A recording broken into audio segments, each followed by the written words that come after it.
The David Pakman Show at davidpakman.com.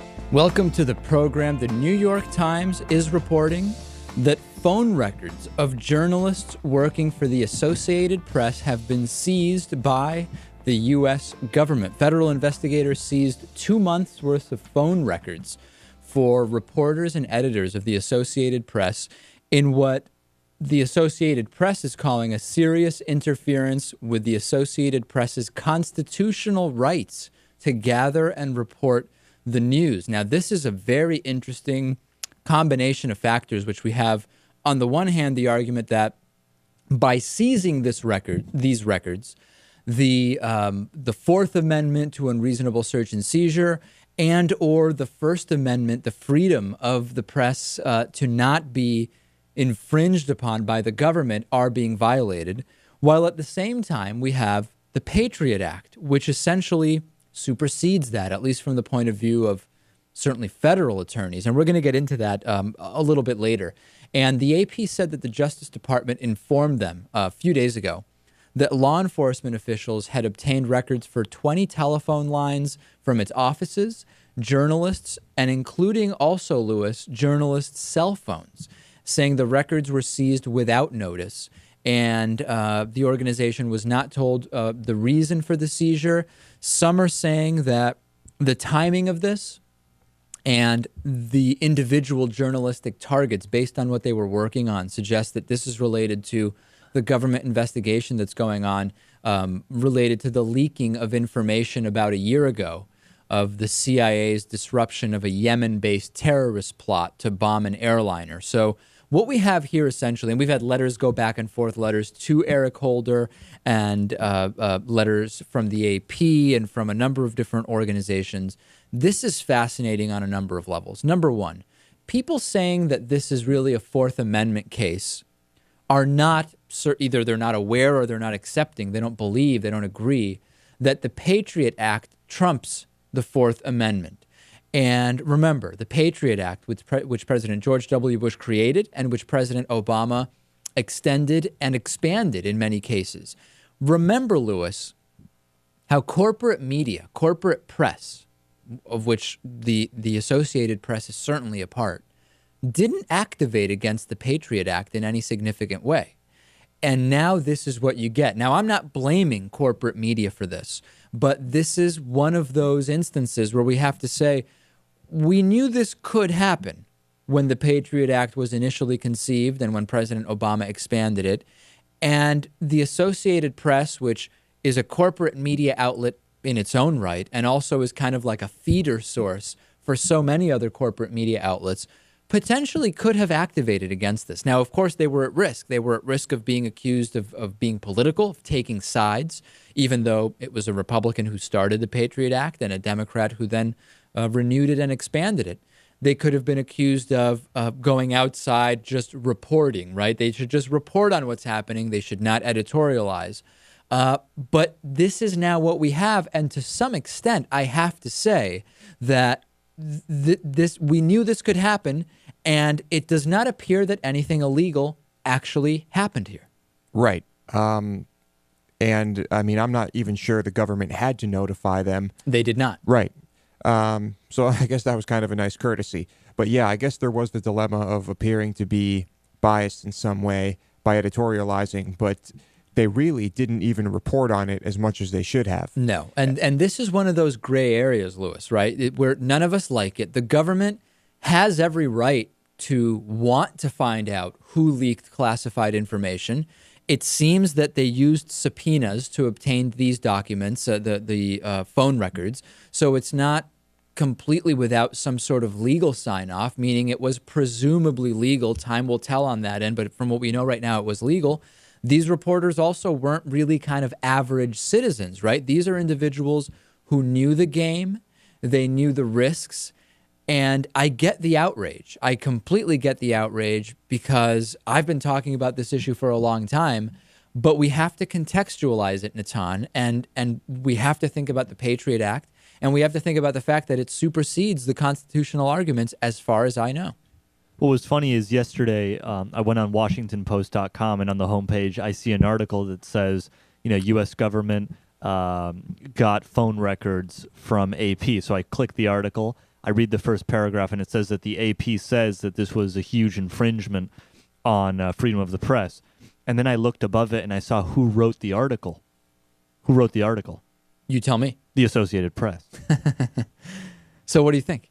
No, I just find it funny that people don't always look at who writes the article. Sometimes it's a person, sometimes it's an organization. In this case, we really need to put it into context, and we don't really know that context just yet. It may turn out to be something that we definitely want to stop from happening again, or it could just be totally legit. We're going to continue following this, Lewis, but for the time being, I think we just need to remember the Patriot Act and remember how complicit corporate media was in the passage and extension of that act. That's fair. Minnesota, as I mentioned last week, is set to legalize marriage equality today at 5 p.m. Democratic Governor Mark Dayton, who has pledged to sign the bill, has scheduled a ceremony on the front steps of the Capitol in St. Paul to do the deed, Lewis, to get this thing signed. This is, of course, after the legislature in Minnesota signed off on becoming the 12th U.S. state where gay and lesbian couples can get married. And this is just fantastic. Minnesota is now the first state in the Midwest to legalize marriage equality by legislative vote, and the third nationwide in 10 days, in the last 10 days, joining Rhode Island and Delaware. As we know, this is a big, big deal. Only one Republican senator in Minnesota voted in favor of this. That's Brandon Peterson. And 3 Democrats from rural districts voted against it. Yet another box being checked, Lewis. A lot of states recently. A lot of states, and we've talked about this. It's been years we've been talking about this, and we predicted, not like we were incredibly, we weren't psychic by any means by saying once this gets rolling, the rate at which states legalize marriage equality is going to accelerate. We now have, and I'm going to try to get this right this time because last time I messed up on Please. it. We have New England, right? We have Maine, New Hampshire, Vermont, Rhode Island, Maryland, and Connecticut. That is now a solid block of marriage equality. That's a big deal. In addition to that, we have the state of New York. We have Delaware, Maryland, Iowa, Washington State. We are adding Minnesota and, of course, Washington, D.C. 12 states plus Washington, D.C. I don't know. I realize we're going to get to a limit, right? That was Massachusetts and New England, not Maryland. Right, absolutely. Yeah. We have... It's funny, we had an issue with Maryland last time, too. Yeah, what is it with Maryland? I don't know. I'm having some kind of an issue there. We have now more momentum, but I don't think that this is going to carry through to 50 states in the same at the same rate of speed for obvious reasons, right? Which is that we're going to get to the red states, which are going to not pass this with flying colors. It's going to be a very different situation. But again, it's going to build this two countries dichotomy, which is increasingly visible. And when that starts to happen, when more and more of the blue states have equalized marriage, that is going to start to become the issue. What's going to happen in red states? When we talk about the red states, we usually say they're, probably like a few hundred years behind where we are in Massachusetts. Hopefully it doesn't take that long to get equality in these archaic states. Absolutely. Here's an interesting story. We don't cover pop culture much, but this story has so many interesting implications that I do want to discuss it. Angelina Jolie revealed that she underwent preventive double mastectomy surgery. She revealed this in the New York Times, and had breast implants put in as well. And she put together an opinion piece called My Medical Choice, and she explained that she has this mutated BRCA1 gene, which is known to significantly raise a woman's risk of breast and ovarian cancers.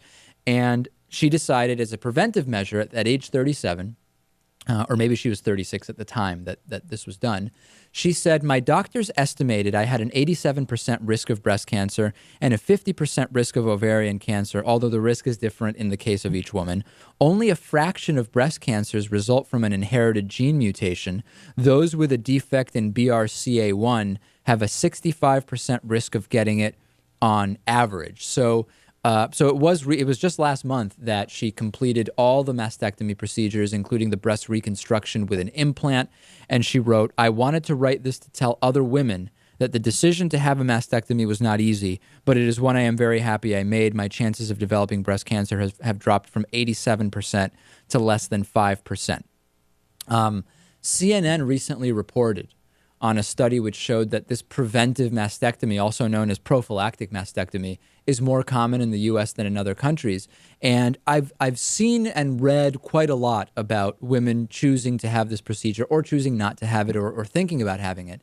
And this it's not identical to this, but this is like one of those hypothetical questions that kids often ask each other. Hey, would you agree to have an arm removed if you had a 99% chance of living to 150 years old or something like that? But this is real life. The numbers are a little different. Angelina Jolie presented the numbers that she was working with.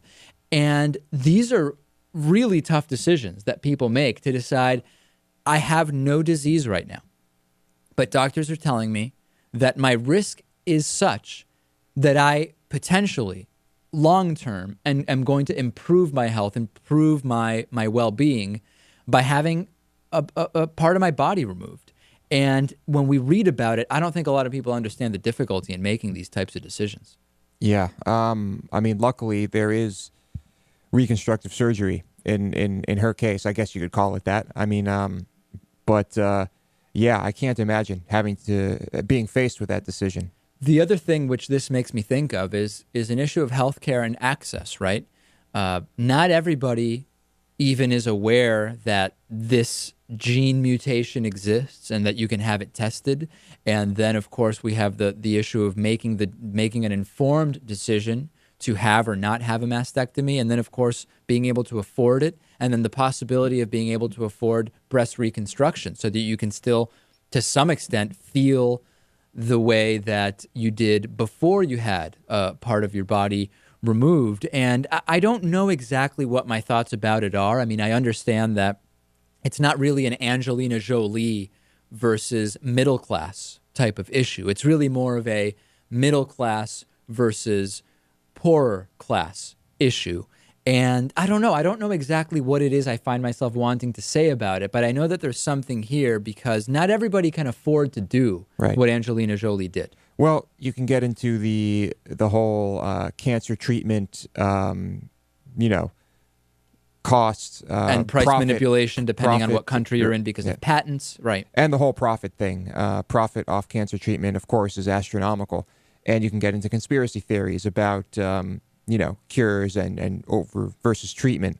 I mean, I don't really know what to say about it other than I guess it's important for people to learn that they can be tested for this, and it's possible that it will be covered by health insurance, but I don't know. Yeah. But in any case, send me your thoughts. I mean, would the numbers Angelina Jolie presents, 87%, would that make you decide I'm going to preventatively have both of my breasts removed? Would you do it only if you knew you could have, either because you could afford it or it was covered, the breast reconstruction? Would you do it either way? Send me your thoughts. I'm very curious to hear what people think about this. Brian Fisher, who's been a guest on this show a number of times, of course, anti-gay Brian Fisher from the American Family Association, he was on the Alan Colmes radio show the other day, and he was talking about this. We've covered a bunch of the things that he was talking to Alan about, including gay people are going to be the result in the collapse of the Western economies, and that if you are discriminating in any way in which same-sex partners you choose to have sex with, that proves that being gay overall is a choice. And Alan Colmes started asking him, well, Brian, have you had gay impulses that you chose not to act on? And Brian Fisher doesn't like it. This is really pretty good. Because gays are selective when it comes to intimate matters. That proves that it's a matter of choice whether you're gay or straight. So simply because you're selective who you might have sex with, because you choose within a particular gender who you're attracted to, that means you could be attracted to either gender? No, it just demonstrates that people are not obligated to act on every sexual impulse that they experience. Well, have you ever had a gay impulse? Alan, I'm not going to talk about. No, I just wonder. I mean, I'm just wondering. Alan, because, I'm not going to go there. But you're talking about other. Give it a rest. It's a simple yes or no question. We're not going to talk about because that. Maybe if you've been able to overcome your gay impulses and you've been successful to do it, you could be a model for other people who you'd like to see act the same way. The focus here, Alan, is that everybody experiences sexual impulses that if they acted on those impulses, it would destroy them. Well, could you give me an example from your own life? Like, what would be some of yours? You've experienced them. I have. I've experienced them. Every man, every woman has experienced certain sexual impulses that if they acted on them, if they conducted themselves by yielding to those impulses, would destroy them. Ask Tiger Woods about that. I don't think I've ever had sexual impulses that would destroy the society or the culture or make me a deviant in some way. I mean, I honestly don't think that's ever happened, even in your eyes. But so I'm surprised. But I wonder what impulses you're talking about. If you've had them, I'd love to know what they are.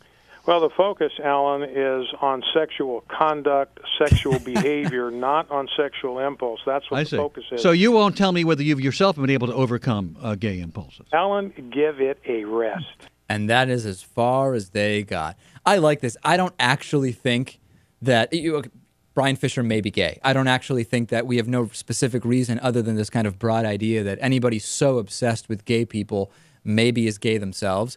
But I find the level of discomfort that he has with this because, you know what, when we had anti-gay Paul Cameron on the show, he admitted, he said, you know what, when I was a little kid, I had some male attraction. And of course, it did blow up into a viral video that was written about in like 50 blogs. So maybe that's what Brian Fisher is trying to avoid. But the point is, Paul Cameron was honest, and Brian Fisher just doesn't want to talk about it. Yeah, it is kind of strange. You would assume that if he thought that only acting on impulses made you gay, right? That he might not be afraid to say it. But of course, like you said, sometimes things can be taken out of context. Things can go viral. Yes, they can. Yeah, absolutely. On today's bonus show, we will talk about a 1,000-mile-per-hour car. We will talk about Samsung claiming they have unlocked 5G speeds, and what does that mean for us? And also, a man who bought a Spanish village for 45,000 euros. Hey, you know what? I just got a bumper sticker in today. Bumper sticker picture from Kyle. Natan, let's see if you can put this up for people. This is the David Pakman Show bumper sticker that Kyle put on his vehicle. You can also see he's got an Obama-Biden bumper sticker there. For the rest of the week, any new members, whether it's monthly, yearly, no matter what, if you want one, we'll send you a free David Pakman Show bumper sticker. Just let us know after you sign up. Great deal. DavidPakman.com/membership. Free bumper stickers all around. We'll talk to you after this break.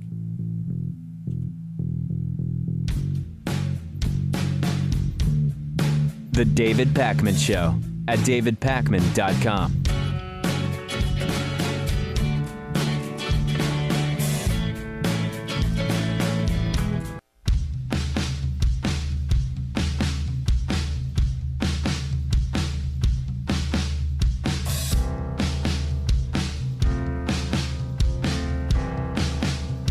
Welcome back to the David Pakman Show. Our membership program is made possible in part by LiberalBias.com. LiberalBias.com shows you how to unskew those uncomfortable facts so they'll fit nice and neatly into your conservative worldview. Find out about unskewing reality at LiberalBias.com. Let's say hi to a new member today, Louis. Sure, yeah, why not? Okay, I mean, we do it every day, right? Yeah. Might as well. Michael Crespo is today's new member of the day. Michael, thank you for being a David Pakman Show member. You have no idea how valuable your membership is to us, and every membership really is.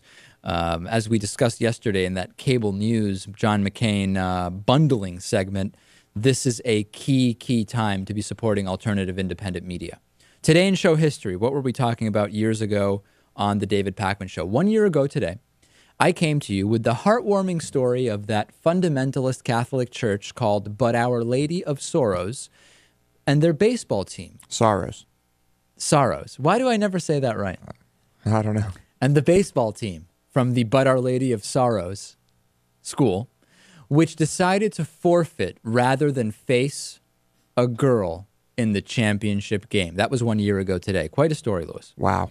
3 years ago today, we were talking about the George Reekers scandal, where an anti-gay Baptist minister went out of his way for years to make life more difficult for gay people, and then turned out to be hiring gay male prostitutes.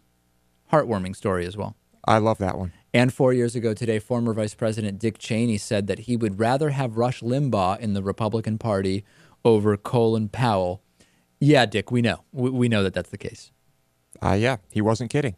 Newt Gingrich can't identify a smartphone. This is so funny. Newt Gingrich put out this is, of course, moon colony enthusiast Newt Gingrich, who has compared himself to Pericles, Moses, and Margaret Thatcher.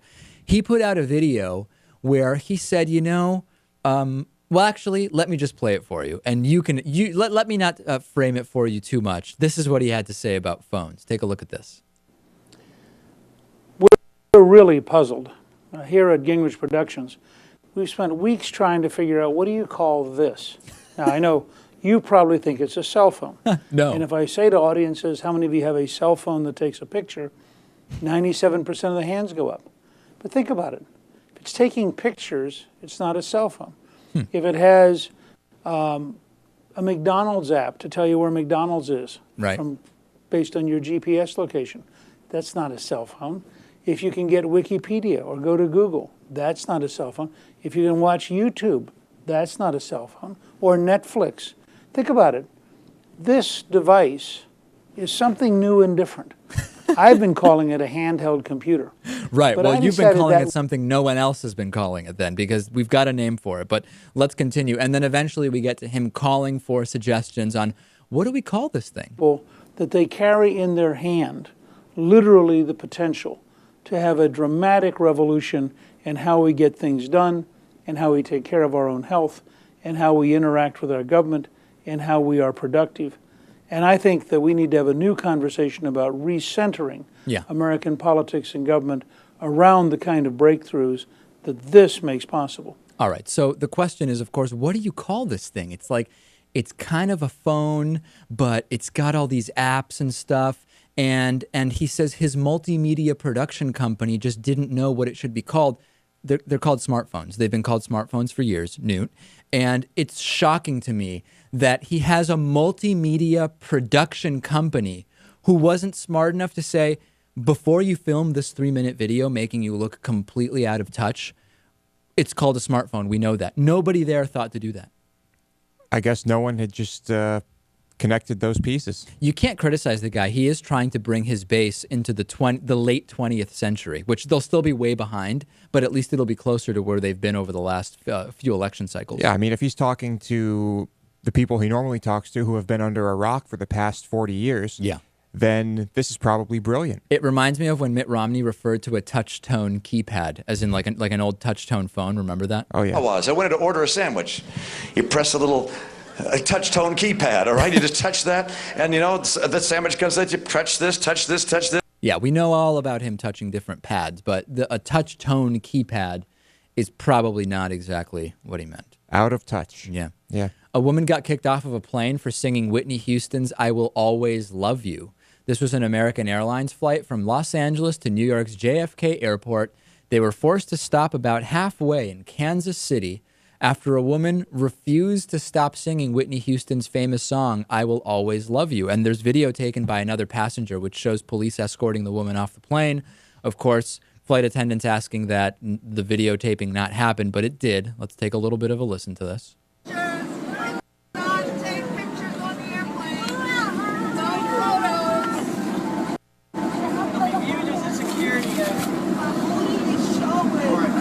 Wait 1 second.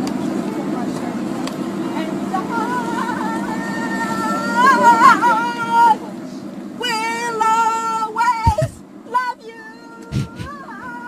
No photos are allowed to be taken on the aircraft. All right, so total chaos on an American Airlines flight there. Why she chose that question, I don't know. She was allegedly screaming and singing for an hour, according to KMBC. And there was actually a federal air marshal on the plane who cuffed the woman and then helped in her removal from the plane. Now, here's where it gets a little more interesting. Reportedly, the woman said she's a diabetic, and some are suggesting her behavior was a result of her condition, presumably low blood sugar. And after the interview that took place when she was removed from the plane, she was released without charges, but American Airlines did not want to fly her to her final destination. I asked a couple of diabetics, and they said it is true that low blood sugar can make you say and do really odd things. But they said it usually makes them sing Led Zeppelin, not Whitney Houston, which is where they were really confused why that song is what came out. Well, this woman's voice sounded like crap. I think no matter what she would choose to sing, it would have been abrasive and obnoxious.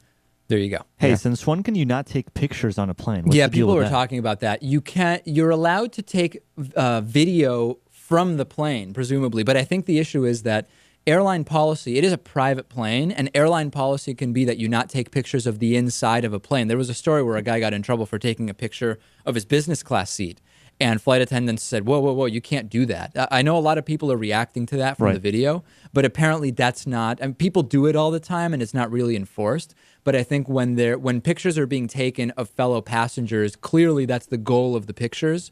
That's where the airlines have a problem with it. And then there are some of those videos of the flight attendants doing interesting things or funny things when Right. it comes to the announcements they have to make. Yeah. That sometimes people film. I don't know. I guess it's all circumstantial. It seems circumstantial. Let's take a break. Next, we're going to talk to economist Richard Wolff. Get ready for this. He is going to debunk every nonsense myth around the deficit, and hopefully he can do it in 10 minutes, because that's the time we have for him to do it. But I predict it will be plenty of time. Stay with us. Excellent, excellent interview coming up next.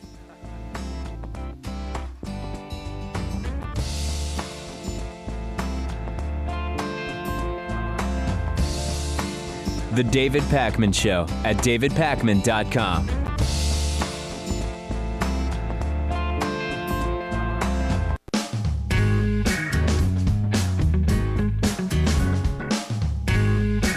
Welcome back to the David Pakman Show. Economist Richard Wolff is joining us again. He is Professor Emeritus of Economics at my alma mater, the University of Massachusetts in Amherst, also a visiting professor at the New School University in New York City. Professor Wolff, we need to talk about deficits because there is so much misunderstanding and just lack of information around deficits, their meaning, and their effect on the economy. So I think first, just to start as simply as possible, when the term deficit is used, the national deficit, what equation is being solved or evaluated to get that number? Very, very simple. All the deficit is a measure year by year. It's a measure that it's about a particular year always. So literally, if you talk about a deficit, you should say the deficit of 2012 or the deficit of 2013. And what the deficit is the difference, the simple difference between what the federal government spends in that year and what it takes in tax revenue over that same year. In other words, if you have a deficit, it means that the federal government has spent more money than it took in taxes, and the size of the deficit is the size of the difference, the excess of spending over tax revenue. Very good. So we see a lot of interviews, particularly with individuals currently on the American right, who say the deficit is too high. Now, if you were to ask them, well, too high compared to what? You would get a lot of blank stares. But that really brings me to my question, which is any analysis of the deficit a country carries in the absence of other information, like the size of the economy, any number of other factors, is it really valuable to us in any way? In other words, is knowing the dollars of deficit really valuable to us in making economic decisions? No. The simple answer is, unless you know the context, unless you know what else is happening in an economy, there really is no way to evaluate the size, the particular size of a deficit. So that the only real use talking about the size has is it can be useful ideological hammer with which to beat up your opponent by attacking them for having made it too big without ever specifying the answer to your good question, namely in relationship to what. Okay, so that's a bullet point I want people to take away from this, which is if you're talking to someone who starts talking to you about the deficit and criticizing any administration or politician or decision, start asking, well, it's too big in compared to what? How big is it? And I think you'll quickly see a lot of these arguments will fall apart pretty quickly. So the next question is, if an economy is identified to be struggling by whatever metric is being put in place, can you improve that economy by cutting spending? Because one way to reduce the deficit would be if the government spent less in relation to what it took in. Can you improve the state of an economy by spending less? Basically, the answer is no. But there is a bit of a caveat. The reason you answer first and foremost no, which any non-ideologically driven economist would do, is because if an economy is struggling, and if by that you mean, as we usually do, that there are unemployed resources, people looking for work who can't find it, equipment, tools, raw materials sitting idle and gathering rust and dust rather than being used to produce the wealth we need, if that's what you mean by struggling, then the last thing on earth you would want is for a major consumer in the economy, which is the federal government in our country and in many countries, the last thing on earth you'd want is for a major consumer to spend less on goods and services than they did the year before, because obviously if a major consumer spends less in the way of goods and services will be purchased, and that will mean less people getting jobs producing what the federal government isn't purchasing anymore. And so cutting spending will make an economy in recession worse off than otherwise.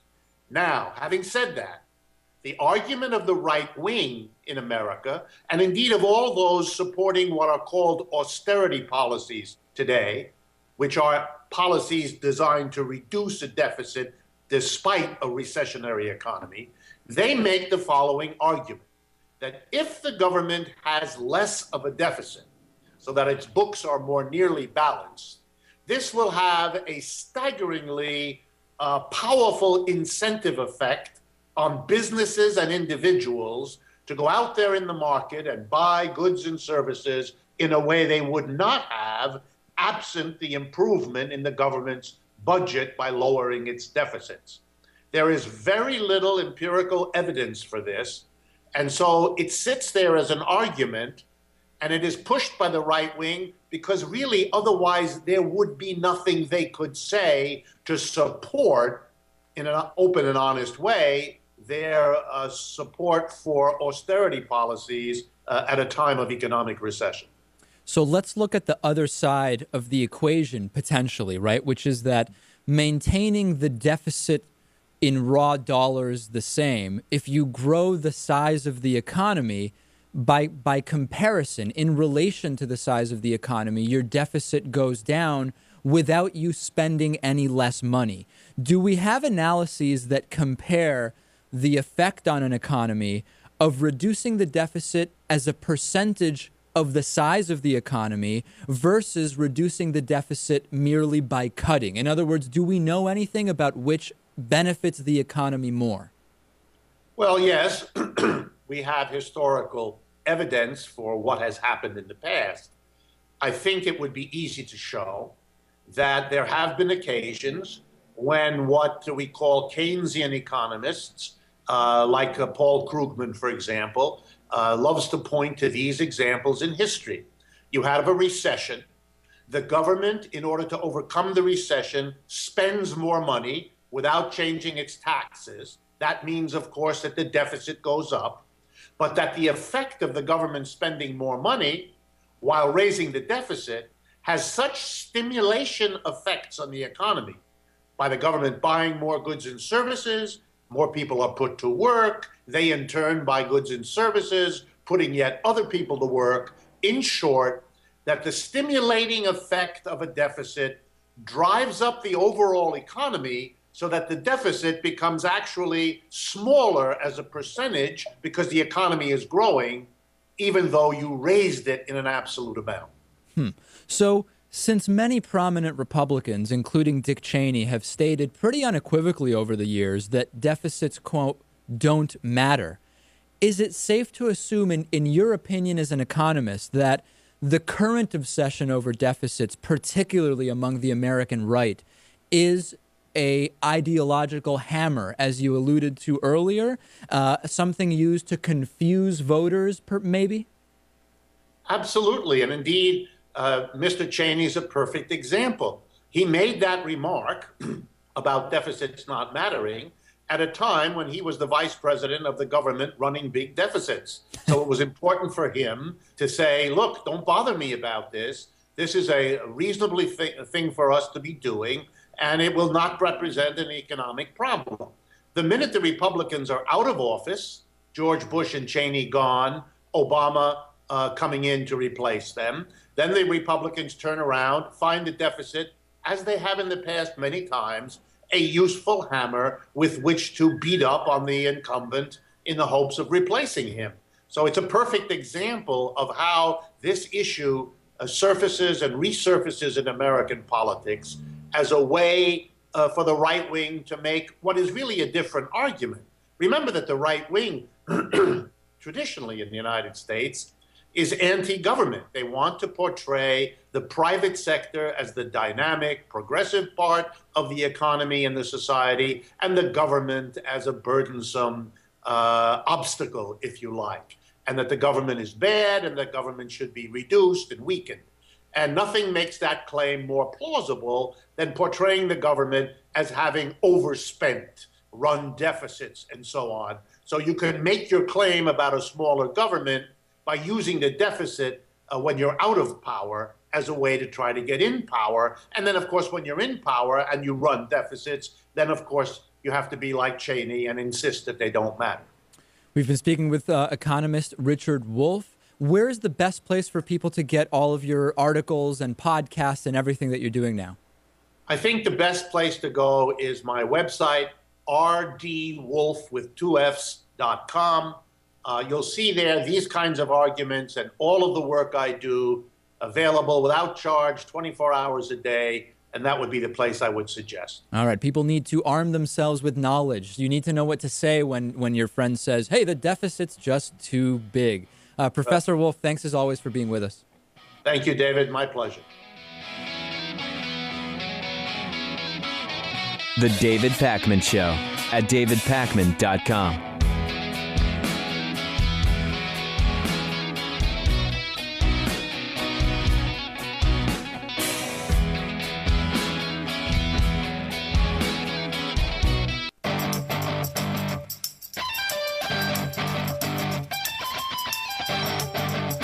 The David Pakman Show at davidpakman.com. Great to have you with us today, including everybody from the I Love It When I Wake Up in the Morning and Barack Obama is President Facebook page. Check them out on Facebook. I got an email asking us to talk about our feelings regarding Syria and allegations of chemical weapons use. Now, U.S. Secretary of State John Kerry said that there is strong evidence, those are the terms he used, strong evidence proving that the Syrian government used chemical weapons in its war against the militant opposition.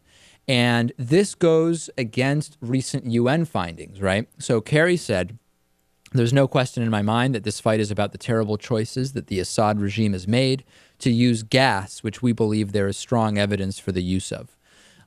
Previously, the U.S. had said it lacked evidence that the government of Syrian President Bashar al-Assad was responsible for a gas attack against members of the rebel opposition, and Kerry also did not further substantiate his claims. Now, there's a number of different back and forths about this. That's not really the issue.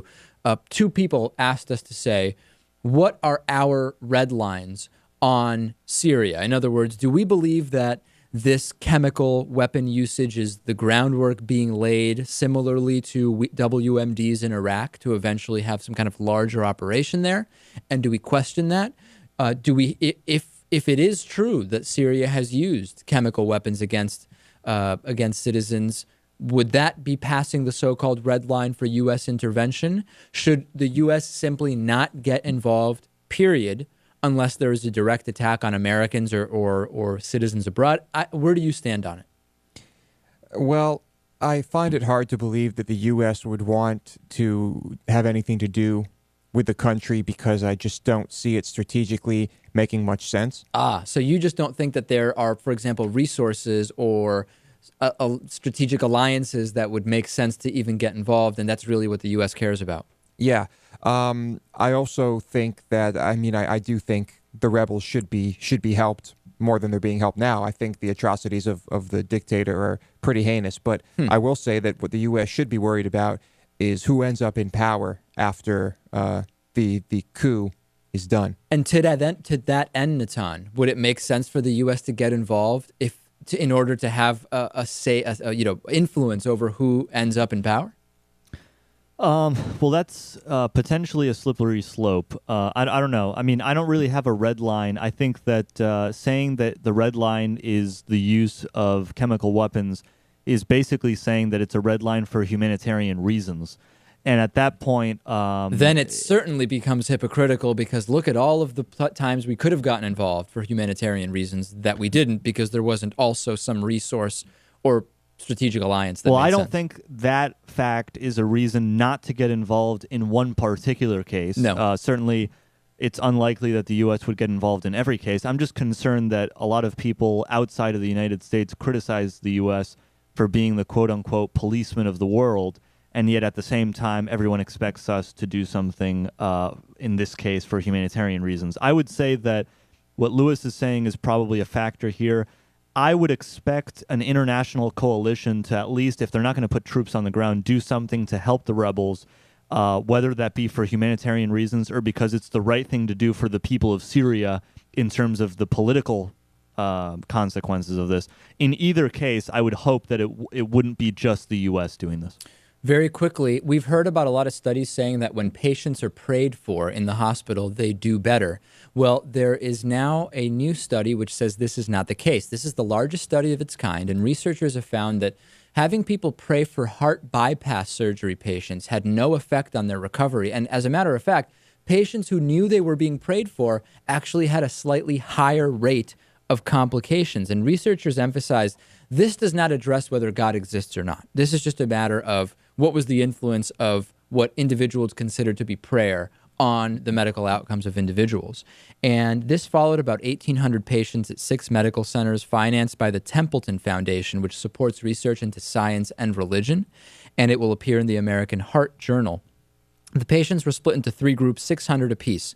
Those who knew they were being prayed for, those who were prayed for but only knew it was a possibility, and those who weren't prayed for but were told it was a possibility. Prayer requests, in other words, family and friends who were going to pray or not going to pray weren't told to alter their plans. That would have been seen as unethical. And it turned out that after 30 days, no effect of prayer on complication-free recovery. 59% of the patients who knew they were being prayed for developed a complication.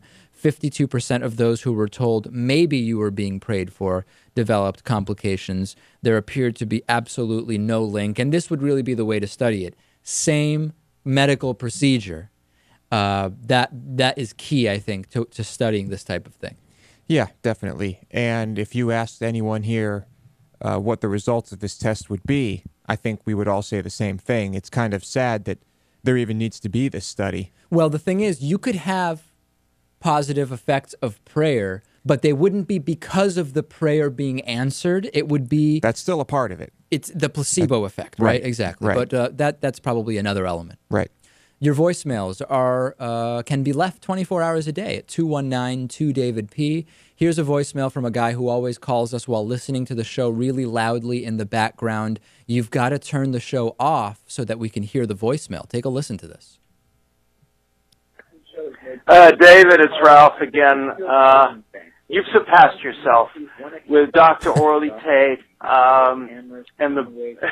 Oh, God. He's getting distracted by the fact that something funny is happening on the show in the background. Let me just make a very apt psychoanalytic comment about her.